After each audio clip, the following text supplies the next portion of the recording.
Hey YouTube, it's ICU and welcome to the 142nd episode of Best Tech Info and Rumors.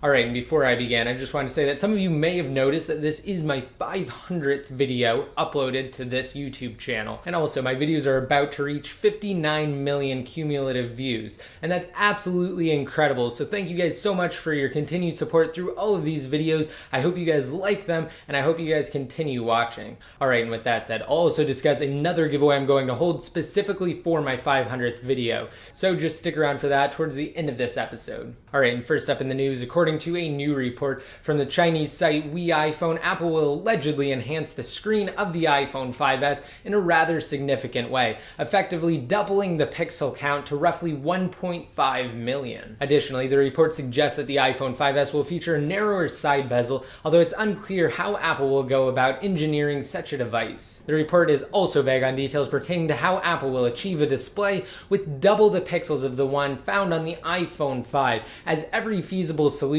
seems to have its drawbacks. Now, as Mac Rumors pointed out, while increasing the iPhone 5's pixel density by a factor of 1.5 may yield similar numbers to the report, a resolution of 1704 by 960 and 1.6 million pixels, it may prove difficult to adapt content for the higher quality display. If existing content were to be scaled to accommodate the higher 489 pixels per inch display, the size of said content simply wouldn't match the original. Moreover, it doesn't seem likely that Apple will adjust the resolution of the iPhone 5S, as the company recently introduced a resolution change when they released the iPhone 5 and the 5th generation iPod Touch. In light of that fact, it's possible that this rumor may not even pertain to the iPhone 5S at all, but instead an iPhone with a larger display. After all, over the past several months, numerous reports have proposed the possibility of Apple releasing an iPhone with minor updates, the iPhone 5S, and a separate iPhone with significant updates, one of which being a larger display. Now, with that and the higher pixel count in mind, it's certainly possible that the device will maintain the same pixel density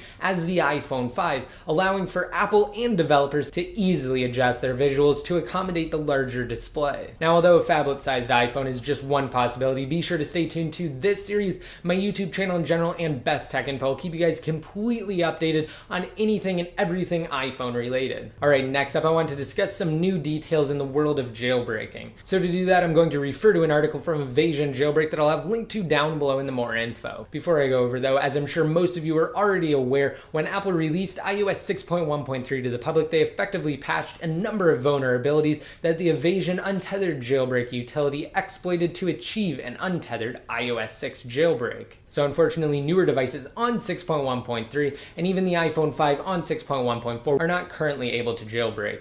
Alright, now at the end of March, famed hacker POSIX Ninja, who's the former leader of the Chronic dev team and an instrumental contributor to the development of a number of jailbreak utilities, confirmed his efforts to create the next untethered jailbreak for the upcoming iOS 7 firmware. Now, as I've stated numerous times in this series, POSIX Ninja will hold off on releasing a utility until the days of iOS 7, simply because 6.1.3 and 6.1.4 aren't substantial enough updates to warrant the use of additional vulnerabilities that could otherwise be saved for future devices and future firmwares. So by doing it this way and preserving the exploits, they should in theory be able to be used for iOS 7 as well as new devices like the iPhone 5S. And with that said, recently POSIX Ninja sent a few interesting tweets to his followers. The first tweet of interest was a link to a video that demonstrated a rather interesting kernel exploit in OS X that causes a kernel panic when executed. Now, although it may not sound relevant to jailbreaking, the exploit also affects iOS. So in the video that POSIX Ninja linked to, the recorded text mentions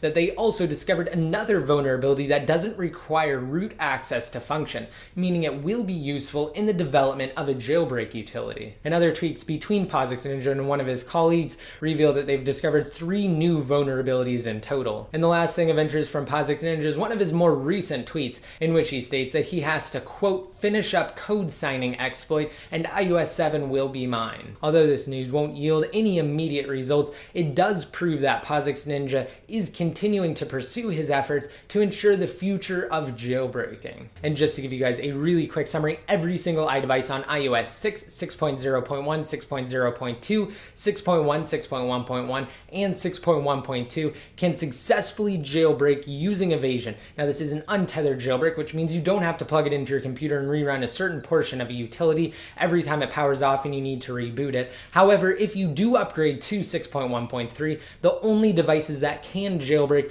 are the iPhone 4, iPhone 3GS, and the 4th generation iPod Touch using a semi-tethered or a semi-untethered Red Snow jailbreak. Now, I'll have a link to a video down below in the more info, and it goes over everything in more detail. I highly recommend watching it if you haven't already. All right, and finally, yesterday I did create a new unboxing video on Apple's latest iPod Touch model. So for those of you who don't know, yes, Apple did release a 16 gigabyte variation of the 5th generation iPod Touch with some limitations. So unfortunately, the device is lacking a rear-facing iSight camera as well as the iPod Touch Loop that again was introduced with the 5th generation iPod Touch.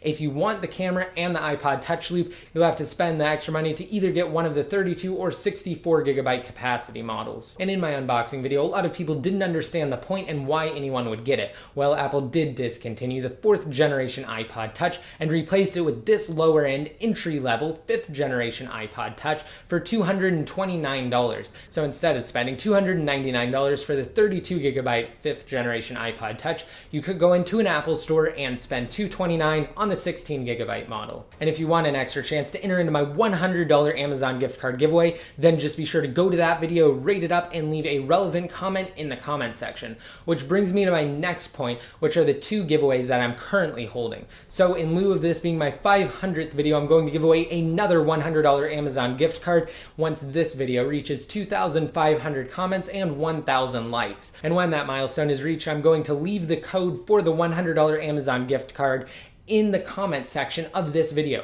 So the first person to go to their Amazon account and add it will be the winner. However, if you miss out on your chance to win that $100 Amazon gift card, you can enter to win a new one. All you have to do is rate this video up, hit that subscribe button to be notified every time I release new videos, and simply leave a relevant comment in the comment section. If you don't know what to leave, try answering the question of the day.